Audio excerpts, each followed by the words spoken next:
it. 3, 2, 1. Hey guys, on today's episode, we're joined by Gaudinez, owner of Lost and Found and Fiend clothing. He's an entrepreneur turning yesterday's afterthoughts into today's grails. He's a community organizer, hosting events that bring curators of collections ranging from sport, leisure, vintage, and today's hype, all under one roof. With that being said, Glenn, welcome to the No Recipe podcast. Thank you. Thank you for having me. Yo, thanks for coming out, man. Yeah, no problem. Yo, give this guy a clap. Yeah. Let's go. Yeah. So, man, I'm glad you're here today. So let's just jump right into it. Tell us who you are and like, what do you do, man? Well, I do a lot of things like I work, I would say 3 jobs. Okay. So I got a full-time job. I work a head office job. Cool. And then I work at like a store, like Shoppers. Yeah. I worked out part-time. And then Shout out to Shoppers. And I have Lost and Found, which is kind of like my main, I guess, side business. Not really side business, but like an actual business, I would say. And then I just recently started Fien clothing line with my partner Josh. Shout out to Josh. And it's hectic, but I like it. Cool, so man. It's a hustle, but I enjoy doing this. So Juggling the 3, how do you manage your time with that?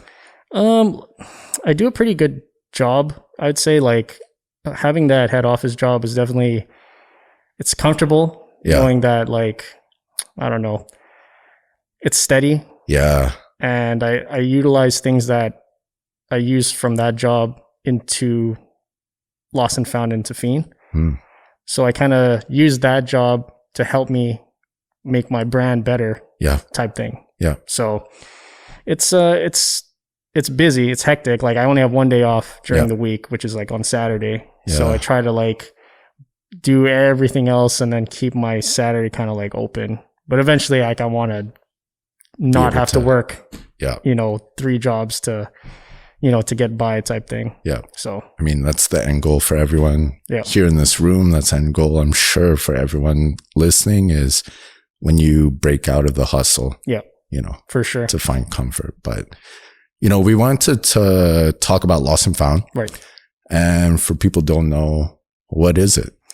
So, Lost and Found is a page I made on Instagram, pretty much, selling, use like vintage clothing, jersey, shoes, like it all kind of started like back in like high school, maybe after high school, where, you buy things and, when you're desperate for cash, you sell things that you own because you need the cash, right? So that's where it kind of really started, but it never really became like a thing like, oh, I'm going to sell used clothes as like a living, right? So until I met my girlfriend, Taylor, shout out to Taylor. She had like there was like a community of girls like on Instagram, like locally that would sell, clothing like to each other. Yeah. Like it was a little community. And I was like, oh, I didn't even know people were selling clothes on Instagram. Like, yeah. So she told me like, well, you seem to have a lot of clothes and like you sell pretty quick, like on Facebook or on Kijijis, like you should try like, doing it on Instagram. And I was like, yeah, probably. Okay, let's try it. So I made it and it just kind of like, people kind of knew that, I do this kind of stuff already. So it kind of just snowballed pretty quickly to the point where they caught on pretty quick. And, and then all of a sudden, everyone just started making Instagram pages like selling clothes. Yeah. It's crazy. And thrifting was just like, I've always been thrifting. Yeah. And to see through the years, like how many people were doing it was insane. It's insane. Like, with Justin, your buddy Justin, they're like, he's been doing it for a while too. Man, I was going to say like, for me, I got plugged into you through our homie Justin, but for myself, I didn't realize, like growing up, my family, my mom, we would go to Value Village all the time. Right. But the notion now of people like going there to find pieces to sell, like the thrift game in general, I feel like it's blown up like crazy. And it's not even clothing. Like you can find like, what was it? There's people who find like telescopes. Yeah. You know, you buy it for $50 and they go on eBay for like 200. Like it's not even just clothes. Like you can find little things. Like if you really do your research, you can find some things to make money there. Man, most of my CDs were from like, like the old school. Oh yeah, actually, I guess people that like vintage stuff. Yeah, that makes sense. Yeah, there's like things that are brand new there. And you're like, why did this person, you know, why did they donate it? Some people like they just don't see the same value in things as other people would, which is crazy to think that like someone would say like a board game, brand new in the package. You know, they might not care what it is, but this person be like, oh my god, this is worth like $100. Yes, like I didn't even know that. How did you even know that? Yeah, that's crazy because it truly depicts that saying like, yo, like one man's trash is another man's treasure, man. Like for real though, that's facts. Right? That's absolutely, facts. Man. I know. Like, how did it start for you as far as like thrifting? Well, I'm trying to think back now. Well, Justin kind of got me into. Well, I was kind of into like snapbacks. If you remember the whole snapback phase, and Justin was in this Facebook group called Worldwide Vintage Exchange, right? So he introduced me to this group, and you know, it's this huge, not huge, but like it's a pretty big community within like the States and Canada where you know, collectors kind of show off what they have and what they find at the thrift. So that kind of like got me into like going to Value Village and trying to find stuff like me and my brother would go like every weekend and just like try to find like pieces, like anything like vintage, anything dope. And that's what we used to do all the time. And then it kind of I just kind of kept going. And eventually like, I started accumulating so many different items. I think I actually made a YouTube channel for a bit because I was really into it. And it's just always been a passion of mine ever since. You still do the YouTube channel? Not the YouTube, but the thrifting, I meant. The thrifting is still a passion of mine. So, but YouTube, I don't know. It's kind of like a thing that I got into, but just I don't know. YouTube's a lot of work, man. It is. It is. Yeah, it's crazy amount of work. Yeah, but it's funny because also Justin J-Mac, he had a YouTube page and it had like a pretty he had a crazy following. I remember watching his videos. Yeah, it's a pretty dope following. Yeah.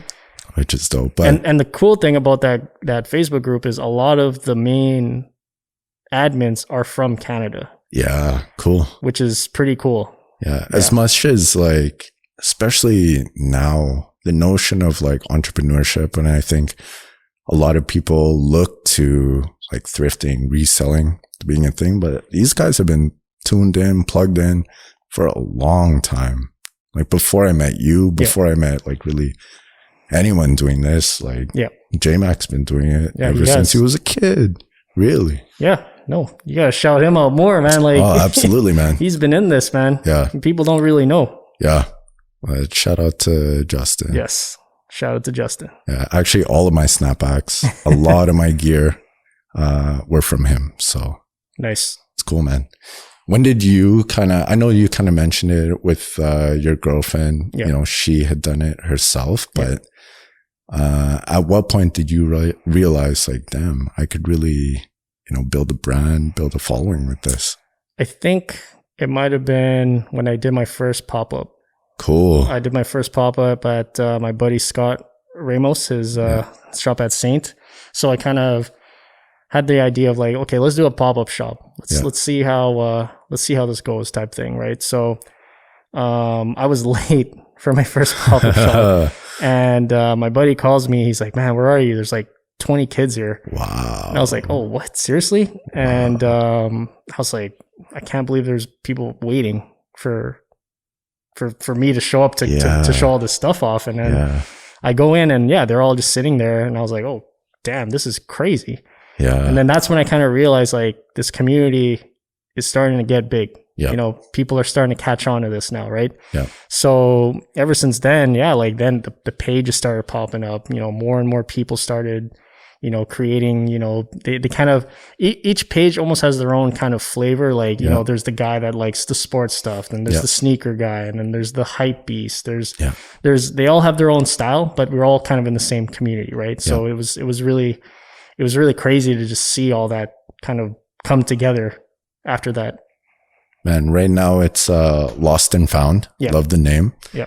But I think when I had met you, it was round 204. Round 204, yes. So the story behind that is, round 2. Yes. So round 2 was this YouTube channel where they started out in Virginia, Sean Witherspoon. Sean. Shout out to Sean. And my friend, he started showing me these videos about these guys opening up a store. Yeah. And they would document, a daily life of, running a vintage store like that. And I was super, super interested in it. Yeah. And ever since that, that's also kind of a reason why I kind of started doing the thrift account on Instagram, because it was, it was a big thing in the States. Yeah. Right. So that's kind of where I got round 204 was from round 2, round 204. Yeah. It kind of made sense type thing. I actually had to ask. There's a guy who works at round 2 who's in Worldwide. Cool. Named Frankie. If you ever, FaceTime with Frankie. If you ever watch those videos. FaceTime with Frankie. No, man. Yeah, tell us about him. He worked at the LA store. Cool. So I had to ask him if it was okay to use round 204. Oh, yeah. So it was just to give the proper respect, man. Yeah. Just so that, there's no legalities or whatever, right? Yeah. So that's I had to ask him too. Yeah. That's pretty dope though. He gave you that blessing. He's like, yeah, man. Yeah. Was he pretty do it? Or yeah, he's like, do chill, whatever you want. Yeah. Sick. Okay.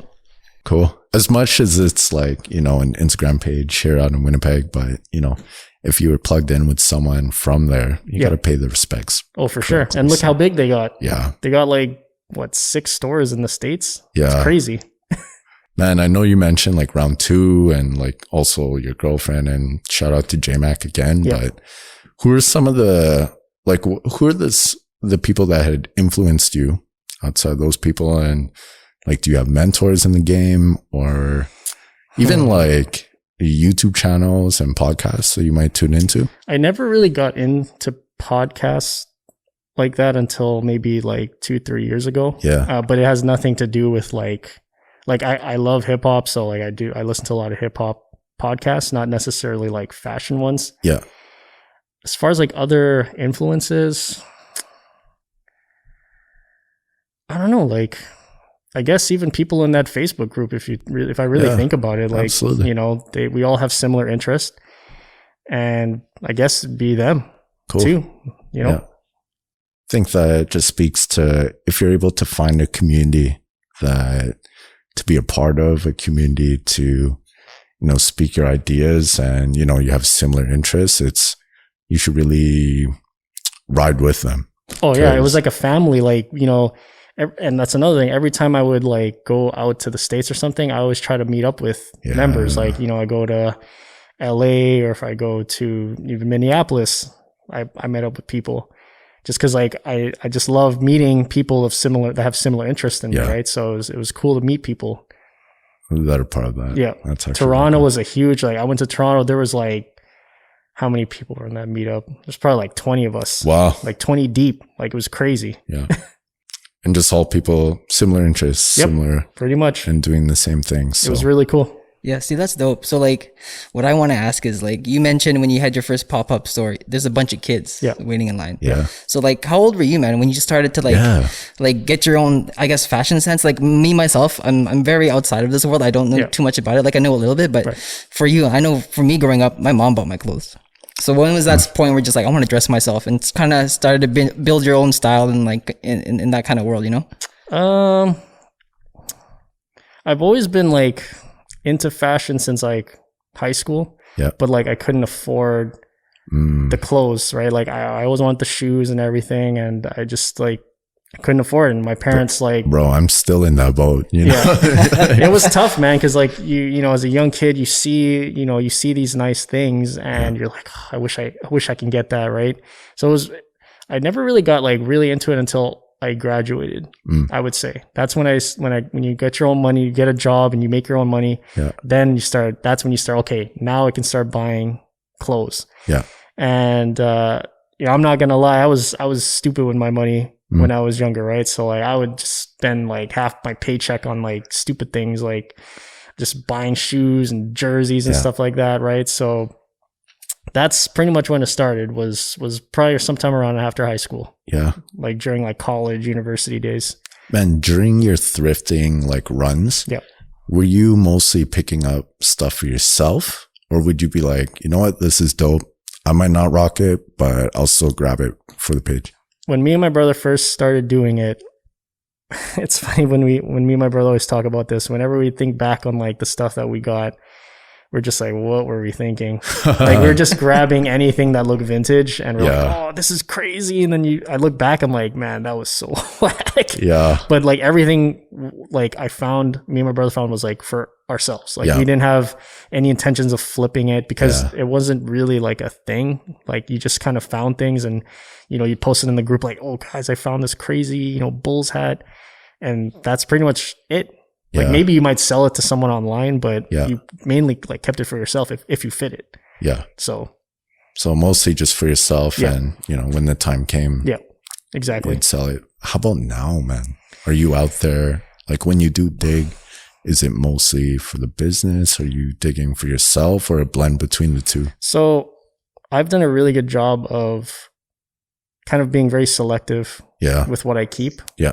Because I have way too many clothes. Yeah. I have way too many clothes at home, and it's just like you just keep adding to it, and it's like eventually I got to a point where it's just like I don't need another black T-shirt like this. Yeah. Like I'd rather just sell it to someone else, right? So yeah, now it's just mainly, I hate to say for profit, but like it's mainly to like put on my page so someone else can grab it, right? Mm-hmm. But back then, no, it was always about keeping it and just building this crazy collection.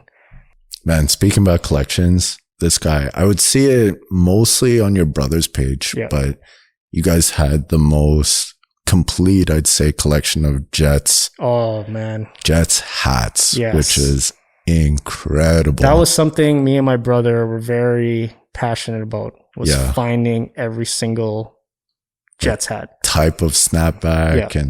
And it was a hustle, man. We paid good money for some of those hats. Oh, I believe it. And it was insane when we still didn't really fully complete it. Yeah. We were still missing a ton of them, but like we were like, holy crap, this is a lot. This is crazy. Yeah. No, it was good. Yeah, but at the time, it was probably the most robust, most complete snapback collection just for Jets. Yo, were there ever times where you would fight over shit, like you and your bro? Yeah. It's like, I want this. It's like, no, man, I want this. Like, were there I think, like, even back to like Kijiji, I think it was a Jets big logo. And I remember finding it, and my brother was super salty. Oh. And I think I was with him when I picked it up, and I'm like, "Oh, this is crazy." He's just salt in the wound. He's just kind of like, "Oh, whatever." But it's like we shared it, like we were living together. So, but it's just like it was on my hat shelf, not his. So it was just like, "Oh, I gotta find one now," right? So I don't even know if he ever found one or not. He might have. I'm not sure. But yeah, we got a little competitive, but it wasn't anything like, oh, I'm never going to talk to you because you found that. Yeah. But it was more just trying to outdo each other type thing, right? So it was a good thing because eventually we ended up getting like so many of them. Yeah. So I sized down a lot. I sized down a lot on them. Yeah. But I still kept the ones that like kind of hold more value to me. Yeah. So sentimental or money value? More sentimental. Like there's hats like that Jets big logo hat. I had someone in the UK offer me like $1,000 for that hat. Whoa. Yeah. And wow, like for like 1,000 like euros? Euros. Damn. Guys, this is like he showed me like his PayPal saying, I'm ready to send right now. I'm like, that's crazy. Wow. But shout out some guy in the UK. They're huge collectors of those. Wow. But that was like that in my opinion, that was like the peak of like snapbacks. Like that's when like people were spending crazy amounts of money. Like shoes, that's when it was for hats. Yeah. It was insane. It's cool how like as far as like clothing and different things that people collect. Yeah. Like we could go into fucking Pokemon cards and shit. That's huge right now. Things go in cycles, right? And I remember like J-Mac talking about like, yo, if you ever find a shark tooth, hold on to that because that was like big money back then. So they're still like hats are kind of coming back again, like snapbacks. Yeah. They're kind of coming back again. It's like a resurgence. Yeah. It was kind of dying down a bit and then now it's back up again. Pokemon cards, that's huge. Like I see that all over my Instagram. Yeah. I don't get it. I remember collecting them when I was in like grade 5, grade 6.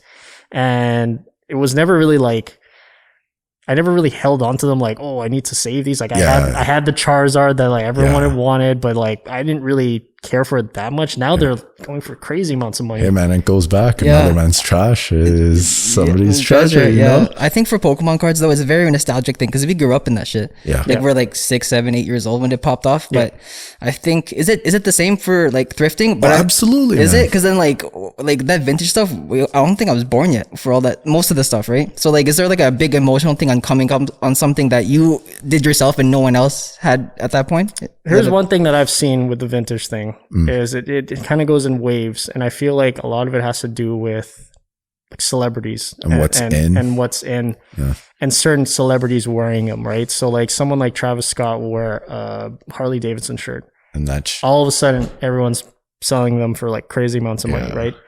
And I've seen my friend sent me like he always sends me a bunch of like IG lives of like auctions, and I cannot believe how much people are paying for a t-shirt.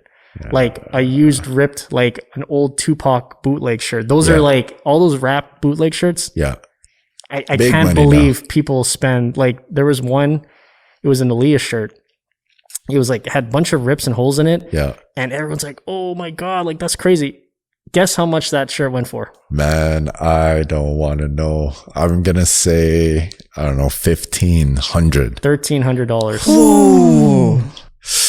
And the guy was like, "That's a steal." I'm like, "That's a steal." $1,300. $1,300. Like, oh, you could have got 17. I was like, if I ever spent $1,700 on that, I'd be so mad at myself. And this is not even like official gear. This is like a bootleg. Apparently, there was a shirt. I think it was an Aladdin shirt. I don't know if you heard about that. No. Apparently, it went for like $20K. I'm not even joking. What? It was somewhere like some high number, and everyone was like, "I can't believe it sold for that much." But they were having a bidding war on it. That's crazy. You gotta check your closet. Check your closets. You don't know. But then, how do you even determine that? Like, what's the gold standard for that's like what clothing? I don't understand. Like, at the time, I think at the time that shirt went for that much, Disney shirts were going for a lot of money. Like anything Disney.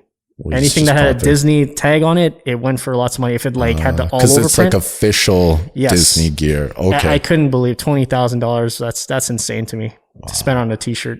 Wow, damn, that's crazy, man. It's a whole new world to me. The Aladdin shirt, that's crazy, bro. Oh man, speaking about your brother and like early on, you guys would collect. How is he part of kind of what you're doing now? And is his collection available to you? How's that work today? My brother kind of like he's kind of stopped doing it. Like he'll do it every now and then, but it's, he's kind of moved on to other things. And like, his interest in cars is like big. So like he's really into his car now. And, every once in a while he'll go to the Thrift or he'll find something on Kijiji, but it wasn't like before. As far as like his collection, he kind of keeps his collection to himself, which is fine. Like I get it. And he's sized down a lot. So it's, his passion kind of went with other things that he was more passionate about. So now he's not really much into it anymore. Man, speaking about passion, like so how does it work when you actually go source? Like when you're looking for pieces to like flip and sell, are you like, do you plan out your day to do that? Is it spontaneous? How's that go? To be honest, it's just, it's kind of spontaneous. Like I don't like go into a thrift, or I try not to like go into a thrift and like just think I'm going to find something. You just kind of have to go in with just kind of don't think about it. Because if you think about it, usually you're not going to find anything, right? It's always those random moments I find that you're like, you score that crazy piece. But as far as like sourcing, like it's honestly like Facebook and Kijiji is like a big one. Okay. It's a big one. Thrifting is like, it's really big right now. So it's a lot harder to find things because like a lot more people are doing it, which is cool. I totally support that. Like that's cool and everything. Like, I can't really get mad at it because it's like, they're trying to do the same thing. You know, they're trying to make a profit. So it's like, if you find something, that's awesome. Yeah. So now as far as like sourcing, are you out here buying collections? How are you? Yep. I have a lot of friends who, you know, I guess they're getting out of the game per se. Like I have a lot of older friends that like, you know, I don't want to wear jerseys anymore. Yeah. Yeah. And they're like, hey, you want to buy these off me? Or sometimes I'll sell it for them, right? I do consignment too. And I do a lot of those. Like a lot of my friends know that I do this. Yeah. So I get a lot of people hit me up to like try to sell stuff for them or try to buy stuff off of them. Yeah. That's kind of like what I've been doing lately, I found, because thrifting is a lot more harder to source things. Yeah. And it's not a guarantee. Like you can't guarantee that you're going to find crazy things every week, right? You can go 1 week and find crazy stuff, and then 1 week it'd be dry as hell and not find anything. So I kind of go at it with I'm pretty open-minded with things like that. Like I just try to kind of I always in this mentality that I'm always going to find something, but it will come to you kind of thing, right? Yeah. That's kind of how I think. I don't try to like force something that you can't guarantee. Yeah, that's true. So you can't wake up 1 week and be like, I'm going to find 20 jerseys today. Like it's not going to happen. Right. Yeah. So I just kind of let it come to me. Yeah. So what are some of the best practices? Like say someone's listening here and you know, they check out your page and you're like, okay, this is crazy. What are the best practices for them? I've had a couple people message me about like, oh, what's the best thrift or like, what's the best strategy? And I can't I honestly can't tell you which is the best. Like I have ones that I'm like, I favor, but it's not anything like, oh, because they have all the best jerseys here. Like, I just have this, maybe like a connection with a certain one, but like I always tell them like, just be patient, be patient and like find your lane kind of thing. Like you don't like find something that you really like and kind of stick with that because sometimes, you know, they kind of go all over the place and say, oh, I'm going to do jerseys. Like try to find something that you really like and just focus on that. And eventually you'll get a following and people will start following on. Be like, oh, that's the guy that gets all the animal shirts or something like that. Yeah. That's what for me, I love sports. Yeah. So if you look at my page, I have a lot of jerseys, a lot of hats, sports theme, clothing. So I do all the other stuff, but like I'm really good at jerseys and sports memorabilia, I would say. Yeah. So I always tell people just to focus on like one thing and just build your craft out of that. Yeah. Stay in your lane, man. You don't need to be a jack of all trades if you specialize in one thing. Because what ends up happening is that you kind of lose focus and you're trying to grab something when you could just be focusing on that and doing really, really well at that.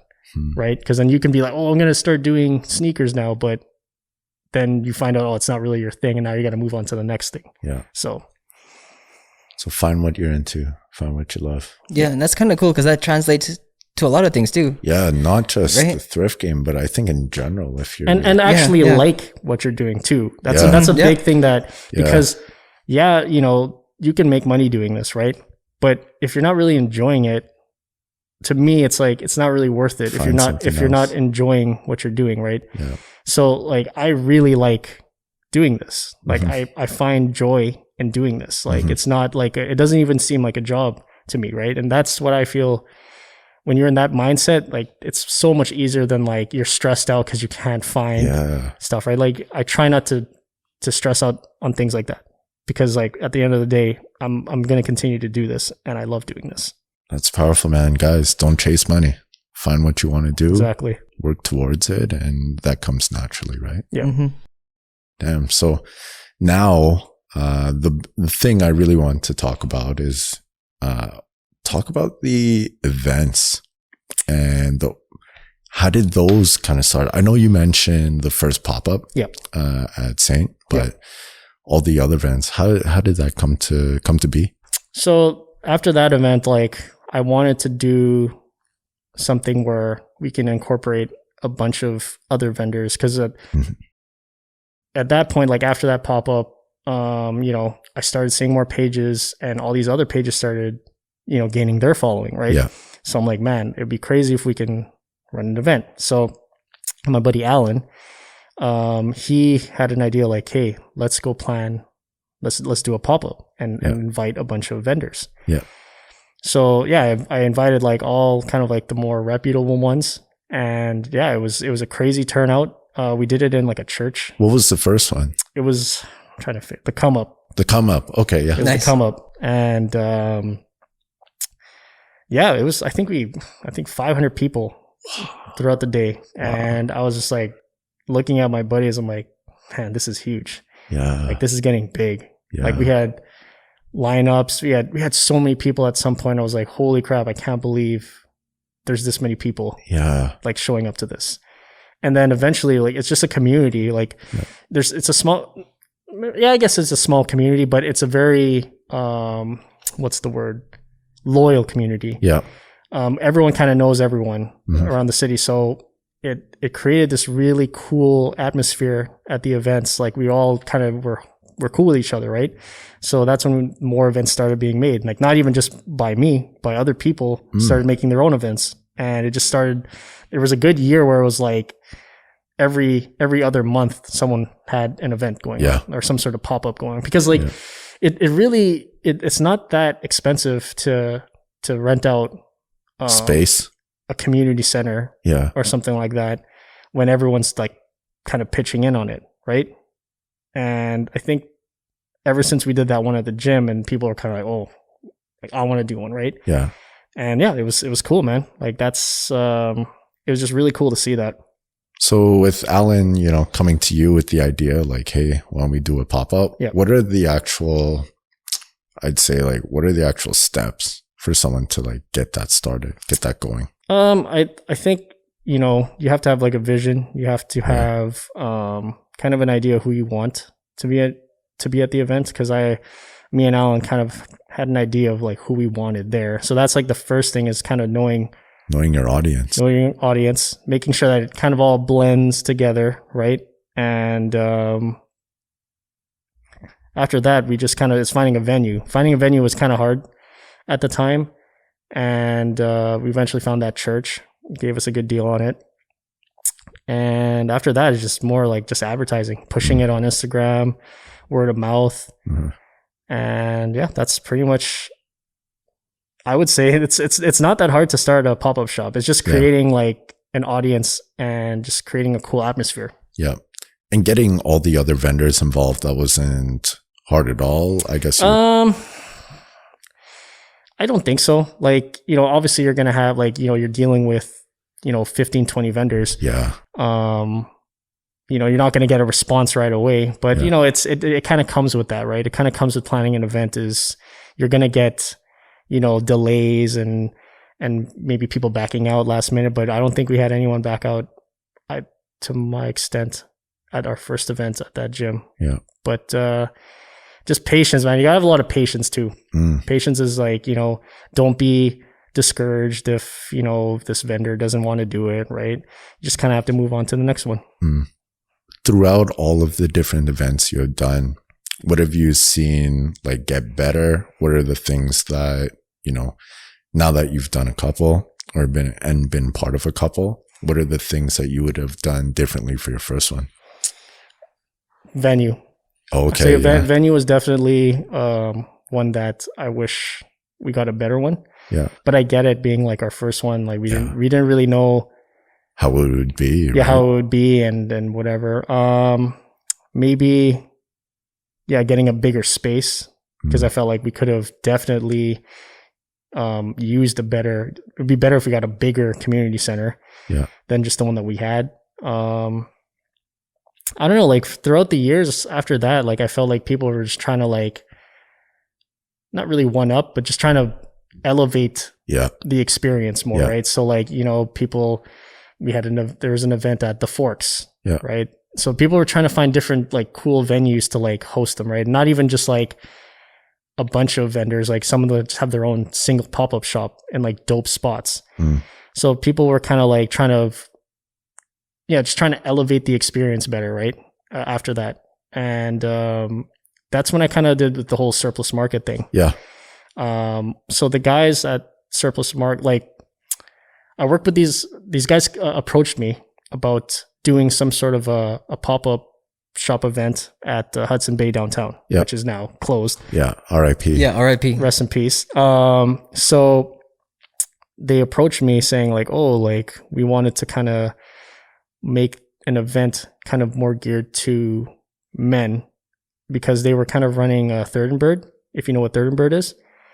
It's more so geared towards women and like entrepreneurs and stuff like that. Yeah. So they kind of wanted to do like a men's kind of version of it. Okay. So they knew that I had this kind of community of people that, you know, had a good following. Yeah. So we kind of went off that, and that was probably the best event I ever did or ever planned. Cause that one was in Hudson Bay, like in the mall, downtown, like so much history in that building. Yes. And for us to get a section of the floor was just insane. But that one was probably the craziest pop-up I've ever done. Yeah. We were on the newspaper, like it was crazy. Oh yeah, that's dope. It was insane. That was a lot of planning too. But there was 4 of us, so it worked out. Like it wasn't just like on me or me and my buddy. There was 4 of us, so it was a little bit less stressful. Yeah. So would you go into planning, like if, you know, to anyone think about organizing something, would you say, you know, get a team, find people that are strong at certain things and kind of, because like I feel like, you know, you can only do so much yourself as a person to the point where it's just like, you don't want to stress yourself out too much, right? You don't want to put too much stress on you. Like it's okay to get help. Like if you want to run an event, like definitely, you know, partner with someone if you can, you know, depending how big you want the event. But yeah, there's no shame in asking people for help because the more help, the better organized things will be. Because if you're running it by yourself, you know, you got to get all the people organized. You got to get, you know, the paint, like it's a lot for one person to do. So I would say like definitely get a team of people. Crazy surplus. So what do you guys have? You know, I know right now we're kind of in the end stages or the late stages of, you know, what everyone has been going through, but do you have anything kind of worked up, anything planned going into the new year? Well, we had, you know, ever since with COVID, you know, things have kind of halted a lot of things for everyone, really, right? So, like, of course, we had stuff planned, and Hudson Bay closing down obviously was a big thing because I didn't even know about it until my friend texted me. I was like, "Oh wow, that's crazy." Yeah. And I texted the guys, and they're like, "Yeah, well, I guess we're gonna have to find another venue, right?" Yeah. So, we're definitely gonna plan another one, but it's really more so when we're able to do that. Yeah. So, which is fair. Yeah. One thing I will say though is, ever since this pandemic, a lot more people are starting to do their own businesses. I don't know if you've noticed that. It seems like a lot of people are starting to be entrepreneurs themselves and trying to, whether it's like hair, you know, thrifting, just like a whole bunch of stuff. I've just noticed that a lot. Man, maybe that's born out of like one, you know, a number of people had lost their jobs. Yeah. A lot of people were on CERB. And a lot of people had time to kind of sit back and think, I'm like, okay, I can't do much right now. I've always wanted to do this. I have that time now. And I can just go kind of full tilt into this for the next 2 months that we're going to be locked down. Yeah. It's a beautiful thing because then you find your passion almost, right? Yes. Some people be like, I quit my job and did this because I can actually make money doing this, right? Yeah. So it's cool to see kind of the business mindset of people during this pandemic, you know, because when you lose a job and, you know, you can't find a job because everyone's pretty much closed or whatever, business is closing down. When your back's against the wall, that's when you kind of find your you know, trying to hustle, your hustler spirit comes out. So dope, man. For hustler spirit, like, what are you working on right now? Other than, you know, you're working on Lost and Found events when they can come, you'll be the man behind it. But what are some of the pursuits that you're kind of working on right now? So, I started a clothing brand called Fien, F-E-A-N, Fien. And I work with my business partner, Josh, who I haven't really known for a long time, but we've kind of built this relationship where it kind of felt right. And we both have very similar interests in like streetwear and stuff. And to be honest, like clothing and fashion have always been a thing of mine since like high school. I've always been into fashion. Like I would always be on like forums and stuff, like looking up like cool new brands to wear and stuff. So this was kind of something that was kind of forthcoming. Yeah. So like I've always wanted to start a clothing brand. Like I've always sketched things and, you know, at my place and like, oh, this would be a dope idea. And I always like, I'm kind of a perfectionist when it comes to something like that. So I'd always scrap the idea and like, oh, okay, I don't want to do this. Yeah. So meeting up with Josh, I kind of sparked that interest again. Yeah. And with, you know, the whole thing with the pandemic, it kind of like, okay, you know what? Let's take a risk on this. Yeah.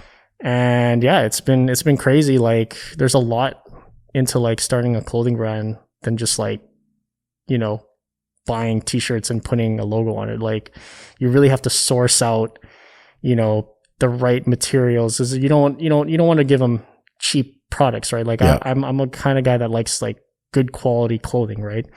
So like, yeah, that's what I'm kind of starting with now. It's been about maybe 5 months, 6 months. 5 months in the making. Yeah. Wow. So it was totally kind of out of the whim, but like it's kind of like been my new thing now. Like Lost and Found is still a thing. Yeah. But this clothing line I think just speaks to me more in like my heart. Yeah. Because I'm really passionate about like fashion and stuff. Yeah. So that's something that I'm definitely trying to push more this year. Yeah. And hopefully like get bigger, and eventually I want to open up a store and everything. So yeah, this is crazy. Yeah, the crazy thing is like you just mentioned, it's 5 months in the making, and like for some people following, it doesn't really seem that long. So a lot of it was in the background. Yeah. Was all that time as far as like prepping design, or a lot of it was like sourcing? A lot of it was sourcing, I would say. Like I don't know how many different blanks we went through, and we're like, man, this is not good. Yeah. And we still have some stuff that we're like, we're sitting on like these blanks that we're never going to use. Yeah. And then we found like this manufacturer in the States, and that's kind of been like where we like this hoodie. Yeah. And that's kind of been our guy to make our hoodies now. And I'm glad that we found him, because I don't think anyone else in Canada has that plug with him. Yeah. So feeling kind of blessed to kind of have that connection with that guy. Yeah. And yeah, it's just been crazy. Sourcing is like, it's fun, but it's like stressful, because like you don't know what the product's going to feel like, right? Until you actually have it in front of you. Yeah. And we've gone through a lot, but it was worth it though, finding like the right piece. Because when we found it, we looked at each other, we're like, this is the one. Yeah. This is the one right here. Yeah. And everything else is like pretty, like design is like, I've always had ideas in my mind. So like that was kind of like, that's always a fun process to me. So it doesn't really like, it's time consuming, but it doesn't really feel like I'm, you know, using a lot of time up, if that makes sense. Yeah, absolutely. So, yeah. Let's talk about the relationship you have with your business partner. Because I mean, you mentioned, you know, it's always been something you're thinking of, always something you're sketching up. Yep. Why is it now, after you admit, you know, you kind of move things forward? I think just we both have similar interests as far as like streetwear, but we both have different mindsets, like when it comes to running a business. So like I'm more of like the design aspect of it, and he's more of like the behind the scenes guy. Cool. So it kind of made sense to do it at that time, because it's like, well, I can do all the designing stuff, and he can like figure out like sourcing and getting, you know, the embroiderer person to embroider stuff for us. And it was just kind of random. Yeah. When I really think about it. Yeah. That's honestly, when I think back on it now, it was pretty random, but like it's worked out pretty well for us so far. I think for like any type of collaboration, you just speak to your strong suits, right? Right. Yeah, you kind of like focus on what you're good at, and then he focuses on what they're good at, and it just works sometimes. Because like even this podcast, man, like I know how to do this stuff. Like I can video edit, I know how to do audio. Yeah. And then in terms of you, it's like, yo, let's do this business wise. Let's market it like this. So like I think a good collaborative thing like that is very hard to find, but when you find it, it's amazing when it clicks. Like click. Yeah, man. Yeah.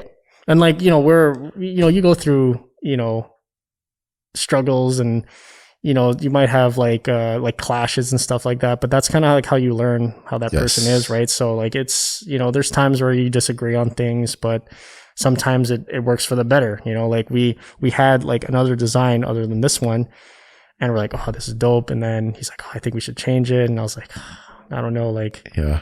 But then we saw this and we're like, oh, this is way better. So I'm like, okay, I'm kind of glad that we actually had the disagreement. Yeah, so it's good to have like those constructive criticism, because you never know, like you might be so gung ho on this, but then like another creative would say, let's try this, and it actually ends up working better. So I think that speaks volumes of like one, being open to criticism, right, and not rushing into anything. Because as much as you want to get things started, get things going, there needs to be you need to make sure the process is set correctly. You need to make sure the product is set correctly. Because the product, it speaks for itself. Like, so if you put out a bad product, it kind of goes to like your image, right? So like, I want to show them something that's like dope right off the bat. You know, like a lot of clothing brands, they start off like, oh, they make, on Gildan shirts, which is cool and everything, right? But like for me, like, I don't want that. I want to give them something dope right off the bat, right? So they know, oh, these guys aren't messing around. Like they're really giving us some good product, good materials and stuff like that. So that's how I am when it comes to this kind of stuff. I don't want to give them cheap stuff. Yeah. I want you to like feel this stuff and be like, okay, that makes sense. Man, that's so funny, because as much as, you're coming from a place of clothing and the product you're putting out, I think we're the exact same way. Hey? Yeah. As far as like, we don't want to rush into anything. And it's really cool to see the parallels between, regardless of what people are doing. I think if you put product or quality in the forefront of things, that will show 100% at the end of the day. So and also like not getting too excited, because like you make something and like I really want to show people, and you don't want to rush it, and then it's also being patient and be like, okay, we got to put quality time into this to make sure it's like nice because there's times where we were like, oh, let's do this right now, and be like, and then you think about it and you're like, you know what, maybe that's not a good idea. Like you really got to be patient. Like you really got to make sure like what you're going to show is a true representation of you. Right? Because it will show if it's rushed. Trust me. Absolutely. It will show. It will show like, oh, that kind of looks whack. Yeah. So I'm very patient. Like I wasn't before. And just kind of growing up, and I did a lot of stupid shit when I was a kid. And you learn from those things, right? And in time, I've become a lot more patient with things, where before I'd be like, oh, this is stupid. Like, I don't want to do this. Yeah. So I'm glad that, throughout the years, I've learned to be more patient. Yeah. That's a big thing for me. Yeah. Patience and like the value that comes from it. What else are you kind of working on right now? As far as like, I know you have Fien. Is there anything else in the works for you? Not really. Like, it's really, this clothing brand is like what's really like I'm really passionate about right now. And of course I still want to run events whenever the time is right. I still want to build that community, because it's a really tight-knit community. Like, it's crazy. You go to when we do these events, like, you see regulars, and like you have these conversations with a bunch of people. I've made so many connections and relationships with people. And it's amazing to see that. Like, there's so many people in this community that are just down to do what you do, and it's great. Is it regulars as in the vendors that participate, or vendors and customers? Like, I've made really good friends with customers, and now we're like, we're homies now, because we have such similar interests. It's crazy. Man. Yeah, it's kind of crazy, because like the network that you build with people that are like passionate with the same thing as you are, man, it's like it's a really powerful thing, because then you could potentially inspire someone to do something what you're doing right now, and get them started too, which is what our podcast is about, like just talking about things and kind of informing people how to get started. And it's not that it's tough, it's just about when you want to get it done. I've had a kid actually message me saying, I started a page because I look up to your page. Wow. And that's when I was like, man, that's crazy. Like, that's powerful right there. Like, I wouldn't say I'm like an influencer at all. I just enjoy doing this stuff and showcasing what I found. But to have some kid like in high school say like, oh, I started a page because of you. Because of you.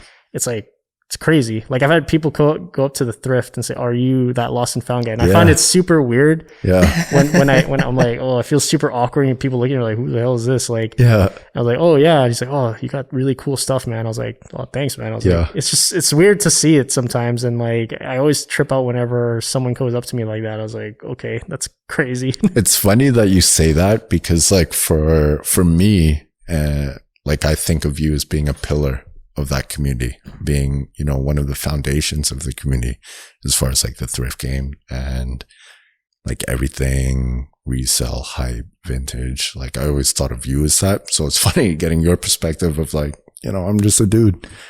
Yeah. Like I wouldn't even say I'm a founder. Like it's always been a thing. Yeah. We just wanted to showcase that, you know, you can do something with this, right? Yes. Like I have friends who've been doing this since they were like 12 years old. Yeah. And it was just, it's crazy like where it's gone to now. Yeah. Like it's a huge community. Like recycling clothes is huge now, right? Yes. Like that's why a lot of people go to Value Village, right? Yeah. You know, don't support fast fashion. That's like a big thing. That's why, you know, things like Forever 21 folded. Yeah. Cause it's a lot of trash. A lot of it goes to the trash. Like I researched like, how much was it? They said something about like how much money is lost in like clothing and all these, because it's a lot of trash. It's season. So that's why with this recycling, at least, you know, you're saving the environment, right? And you're recycling old clothes. Yeah. And that's, I don't know, I think that's super dope. Oh, absolutely, man. Anything that you can contribute positively in the world as a whole and doing something you enjoy and doing something that, you know, you can monetize. Yeah. That's like the triple win. Right? Exactly. What do you think about the thrift game today? It's crazy.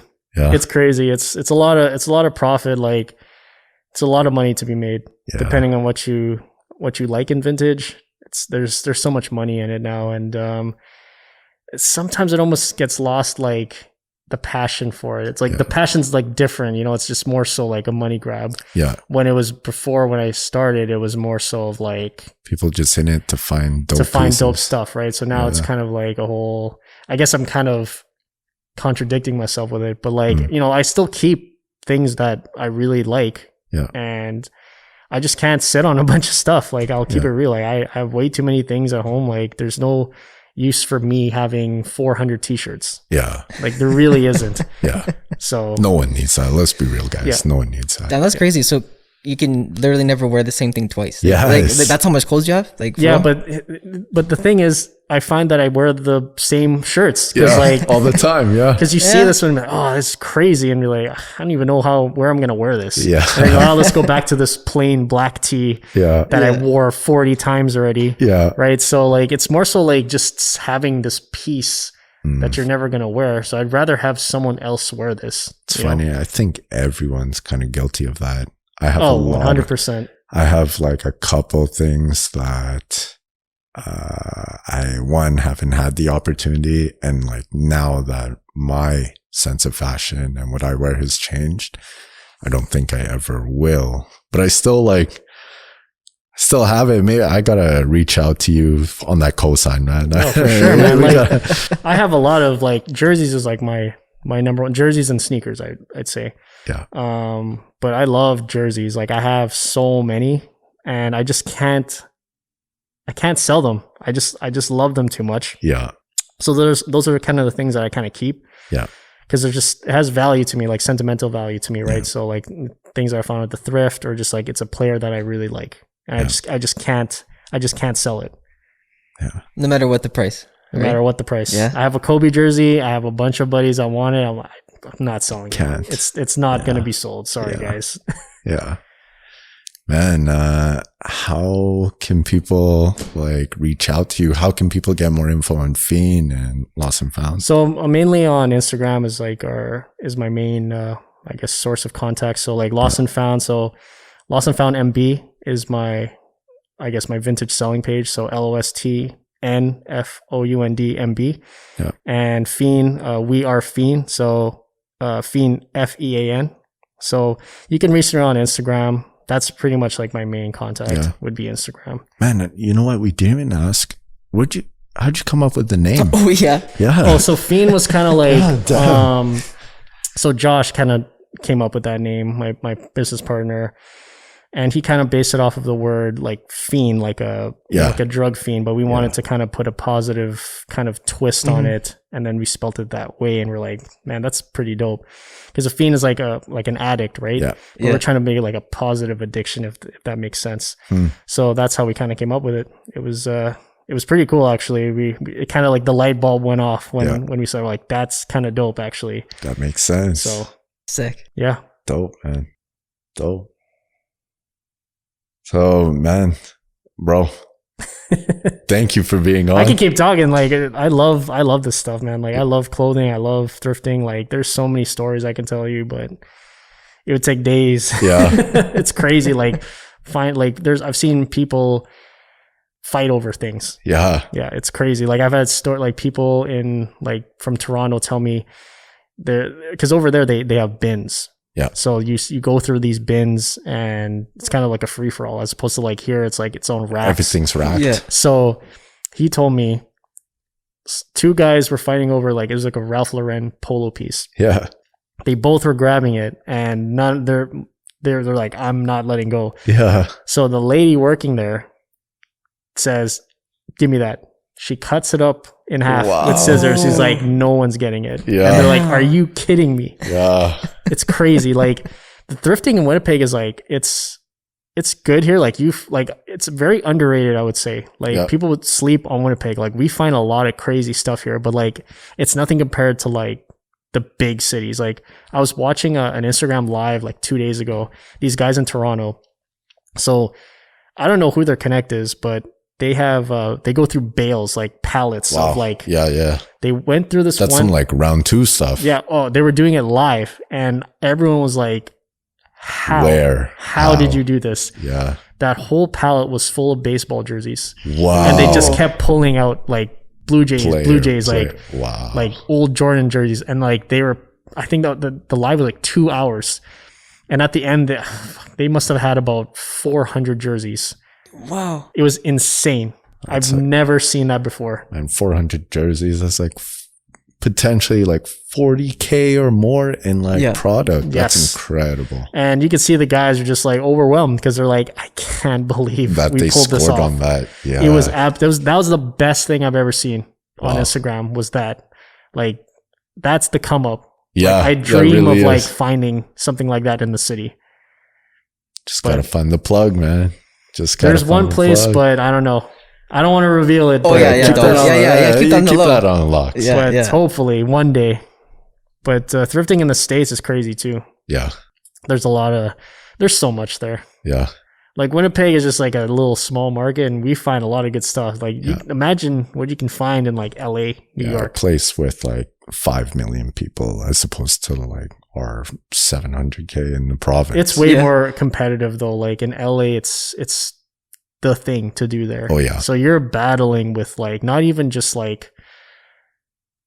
entrepreneurs on Instagram. You're battling with like guys who have storefronts. Yeah. And this is their job. Just trying to get so like product. You really have to like find a connect out there. Yeah. To make sure that, you have a lock on certain places. Yeah. Because you're going to have to hustle really hard over there to find the fire pieces. So, and you had mentioned it, like, find your niche. Yeah. Find your niche. That's huge for me. Yeah.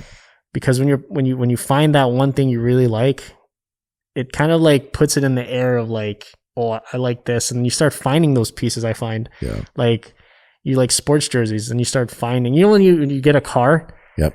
Like, you get a Civic, and you're like, why do I see all the Civics now? Yeah. Like, it's things like that. Yeah. It's so weird, eh?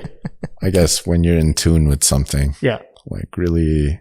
You start to pay attention more, right? Yeah. You're just like, oh, now I see so many people wearing Blue Jays jerseys because you're a Blue Jays fan or something, right? Yeah. It's weird.